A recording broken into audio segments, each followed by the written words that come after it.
Hello everyone, this is Just a Dad. Today I'm going to do a comparison between these two dry sweeping cloths. Here I have the heavy duty, and this is kind of like the standard or the normal duty. Now the heavy duty has a lot more surface area. This is kind of fuzzed up here. This one here, it's very thin and lightweight. Now let's show you how to install them. You're going to take this pad here. Again, this one here, this material is what goes down, the design. Flip it over, this is kind of a flat. These are these flaps. Open the flaps. Set it there right in the middle, and then you just poke these right down in here.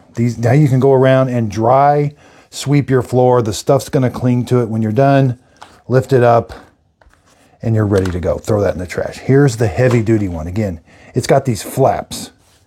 And again, the side that goes to the floor is this puffy side. Set it in the middle. All you do, these are just like rubber grommets. Just poke it into those rubber grommets real quick.